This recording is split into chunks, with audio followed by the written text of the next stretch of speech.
Halo masyarakat internet. Duh, serius nih, dalam seminggu terakhir ya, berita tuh kayak episode drakor yang makin lama makin dramatis. Ada demo soal undang-undang TNI. Terus kemarin ada berita kepala babi nyasar ke kantor Tempo. Duh, gila nih. Ini bukan prank ya, ini kayaknya thriller. Terus tiba-tiba isu ijazah Jokowi yang comeback lagi. Waduh, ini negara atau timeline Twitter ya? Coba kita breakdown satu-satu ya. Kita mulai dengan isu yang sedang hangat nih, yaitu revisi Undang-Undang Tentara Nasional Indonesia. Banyak pihak yang mengungkapkan keberatan terhadap beberapa pasal dalam revisi ini, terutama yang berkaitan dengan penempatan prajurit aktif di posisi strategis dan pemerintahan.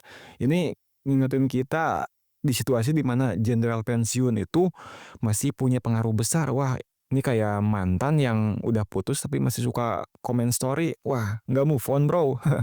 Menurut laporan dari merdeka.com, revisi ini dianggap dapat mengembalikan praktik dui fungsi ABRI yang seharusnya emang udah ditinggalin ya pasca reformasi tahun 1998. Terus peneliti dari The Indonesian Institute, Christina Clarissa Intania, menegaskan bahwa pengangkatan Letnan Kolonel Teddy Indrawijaya sebagai sekretaris kabinet nunjukin adanya disrupsi dalam pemerintahan dan TNI.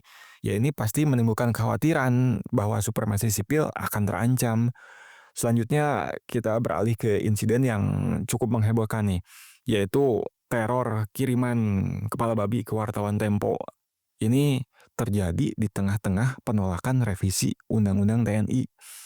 Lalu Kepala Kantor Komunikasi Kepresidenan itu angkat bicara Hasan Nasbi, merespon dengan santai, menyarankan agar kepala babi tersebut dimasak aja. Ini nunjukin sikap yang nggak serius ya terhadap ancaman yang diterima oleh jurnalis. Teror ini kan udah jelas ya sebagai upaya untuk menakut-nakuti media. Tapi pemerintah mengklaim bahwa kebebasan pers tetap terjaga. Pernyataan Hasan Nasbi menyatakan bahwa insiden ini adalah masalah antara Tempo dan pihak lain dan ia tidak ingin menanggapi lebih jauh. Ya, pastinya banyak yang meragukan pernyataan ini mengingat situasi juga kan terlihat semakin tegang di lapangan. Seperti yang diungkapkan oleh Amnesty Internasional, tindakan teror ini jelas mengancam kebebasan pers dan menciptakan suasana ketakutan di kalangan jurnalis. Jadi, di tengah semua drama yang terjadi ini, Presiden Prabowo udah minta untuk komunikasi politik diperbaiki. Tapi kan respon dari istana malah bikin suasana makin runyam ya. Kayak nama bumbu pedas di makanan yang udah pedes. Juru bicara istana, Hasan Nasbi, malah jawab kritik dengan nada sarkastis. Seolah-olah suara masyarakat tuh kayak angin lalu aja. Ini kayak pas kita debat sama pasangan, alih-alih minta maaf malah dijawab dengan nada sindiran, kan makin panas. Netizen pun nggak mau ketinggalan, mereka langsung mengolok-ngolok respon tersebut. Ya gimana ya, komunikasi yang jelek cuma bikin masalah makin parah aja. Seperti yang dilaporkan Kompas TV, anggota Komisi 1 DPR juga bilang kalau respon Hasan itu kurang etis dan sama sekali nggak mencerminkan empati. Ya bro, ini emang bukan waktunya yang tepat untuk main sarkas. Koalisi masyarakat sipil pun angkat bicara mendesak Presiden Prabowo untuk mikir ulang jabatan Hasan Nasbi sebagai Kepala Kantor Komunikasi Kepresidenan.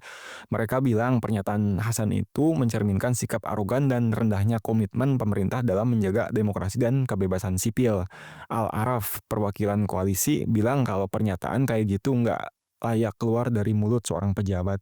Ya ini kan bisa bikin orang berpikir pemerintah malah mendukung teror kan ya. Jadi bro, dari semua drama yang terjadi ini, kita pasti setuju komunikasi politik dan transparansi itu penting. Pasti masyarakat juga ketidakpuasan mendalam terjadi, dan kalau pemerintah nggak segera ambil tindakan, ini kayak efeknya bola salju yang akan semakin besar. Ayo dong pemerintah, mulai dengerin aspirasi rakyat biar kita semua nggak kayak orang lagi nungguin balasan dari chat gebetan tapi nggak pernah balas-balas. Ayo, ayo, ayo, ayo bangun komunikasi yang baik biar kita semua happy, biar kita nggak merasa terabaikan. Terus akan belum cukup nih, muncul lagi isu ijazah palsu Pak Jokowi. Jadi beberapa alumni UGM katanya mempertanyakan keasliannya. Aduh, ini kayak drama sekolah yang nggak kelar-kelar. Ini yang jelas ini udah kayak hantu ya, muncul, hilang. Nggak cuma politik yang lagi roller coaster, ekonomi juga pasti kena imbas. Beberapa pengusaha katanya mulai tarik modal ke luar negeri. Nah, loh, biasanya tuh kalau orang kaya udah cabut duluan, kita sebagai masyarakat tuh udah siap-siap ke warung untuk minta jangan dinaikin dulu harga Indomie. Ya, tapi beneran guys, ini ketidakstabilan politik bisa banget ngefek ekonomi kita. Apalagi lembaga internasional udah mulai lirik-lirik Indonesia. Ada apa ya Indonesia ya? Oke, setelah kita kupas bareng, menurut kalian gimana nih? Apakah ini suatu kebetulan atau emang ada skenario besar yang kita nggak tahu? Coba tulis di komentar, saya pengen tahu pendapat kalian. Jangan lupa like kalau suka dengan video ini, share biar makin ramai diskusi, dan subscribe biar nggak ketinggalan video berikutnya. Let's keep the conversation going. Assalamualaikum.